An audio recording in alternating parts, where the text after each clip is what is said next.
Mark chapter 8. Feeding the 4,000. In those days, the multitude being very great and having nothing to eat, Jesus called his disciples to him and said to them, I have compassion on the multitude, because they have now continued with me 3 days and have nothing to eat. And if I send them away hungry to their own houses, they will faint on the way, for some of them have come from afar. Then his disciples answered him, How can one satisfy these people with bread here in the wilderness? He asked them, How many loaves do you have? And they said, 7. So he commanded the multitude to sit down on the ground. And he took the 7 loaves and gave thanks, broke them and gave them to his disciples to set before them, and they set them before the multitude. They also had a few small fish, and having blessed them, he said to set them also before them. So they ate and were filled, and they took up 7 large baskets of leftover fragments. Now those who had eaten were about 4,000. And he sent them away, immediately got into the boat with his disciples, and came to the region of Dalmanutha. The Pharisees seek a sign. Then the Pharisees came out and began to dispute with him, seeking from him a sign from heaven, testing him. But he sighed deeply in his spirit, and said, Why does this generation seek a sign? Assuredly, I say to you, no sign shall be given to this generation. Beware of the leaven of the Pharisees and Herod. And he left them, and getting into the boat again, departed to the other side. Now the disciples had forgotten to take bread, and they did not have more than 1 loaf with them in the boat.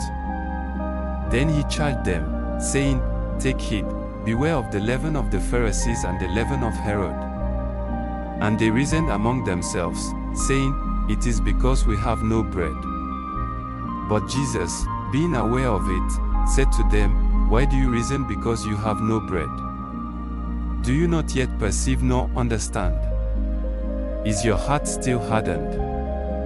Having eyes, do you not see? And having ears, do you not hear? And do you not remember? When I broke the 5 loaves for the 5,000, how many baskets full of fragments did you take up? They said to him, 12.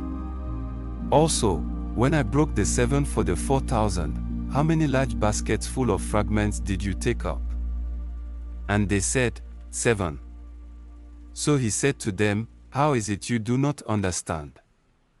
A blind man healed at Bethsaida. Then he came to Bethsaida, and they brought a blind man to him, and begged him to touch him. So he took the blind man by the hand and led him out of the town.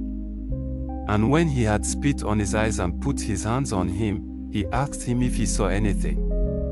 And he looked up and said, I see men like trees, walking. Then he put his hands on his eyes again and made him look up. And he was restored and saw everyone clearly. Then he sent him away to his house, saying, Neither go into the town, nor tell anyone in the town. Peter confesses Jesus as the Christ.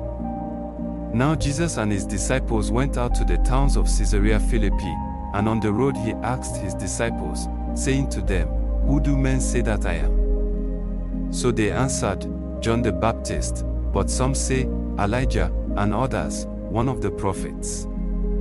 He said to them, But who do you say that I am? Peter answered and said to him, You are the Christ.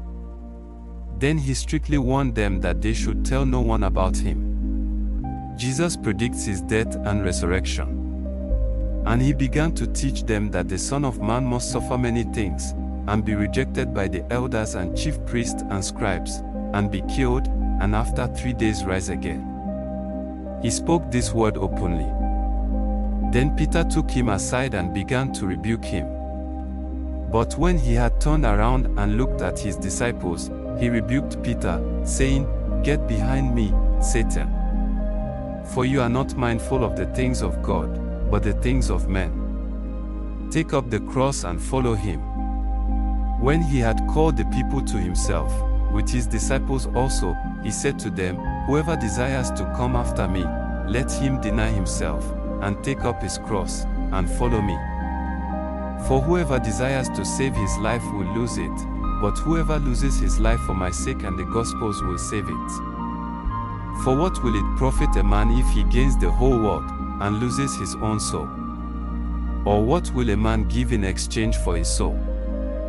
For whoever is ashamed of me and my words in this adulterous and sinful generation, of him the Son of Man also will be ashamed when he comes in the glory of his Father with the holy angels.